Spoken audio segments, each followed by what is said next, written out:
এখন আর তোমাকে দেখার ইচ্ছা জাগে না, আর না তোমাকে শুনতে ইচ্ছা হয়। তুমি যেদিন আমার থেকে মুখ ফিরিয়ে নিলে, সেদিন আমার তোমার জন্য খারাপ লাগেনি। খারাপ লেগেছিল তোমার রেখে যাওয়া স্মৃতিগুলোর উপর। যেদিন থেকে বুঝতে পারছিলাম তুমি আর আমাকে চাও না, ঠিক সেদিন থেকে তোমাকে আমি রোজ হারিয়েছি। তাই তুমি চলে যাওয়ার সময় খুব একটা অবাক হইনি। আমি সুখ হারালাম, শান্তি হারালাম, তোমার প্রতি আমার অধিকার হারালাম, আর সবশেষে হারিয়ে ফেললাম তোমাকে। অধিকার ছেড়ে দেওয়ার বিড়ম্বনা বোঝো? আকাশে উড়ে বেড়ানো পাখিটাকে যখন খাঁচায় বন্দি করা হয়, তখন সে মুক্তির জন্য কেমন ছটফট করে, দেখেছো? আমি দেখেছি। তুমিও আমার থেকে মুক্তি পেতে ভীষণ ছটফট করতে। আমিও অপেক্ষায় ছিলাম কবে তুমি আমায় মুখ ফুটে বলো আমাকে আর তোমার প্রয়োজন নেই। তোমাকে মুক্তি দিতে পারলে যে আমারও দায়সারা হয়। তুমি স্বাধীনচেতা মানুষ, তোমার স্বাধীনতা প্রয়োজন।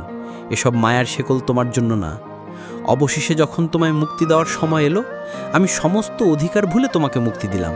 তোমাকে মুক্তি দিলাম আমার মায়ার জেলখানা থেকে, মুক্তি দিলাম আমার পুরো অস্তিত্ব থেকে। এখন আর তোমাকে খুব একটা মনে পড়ে না। তোমার অভাবে বুকের বাঁ পাশটায় যন্ত্রণাও হয় না, বরং শান্তি পাই এটা ভেবে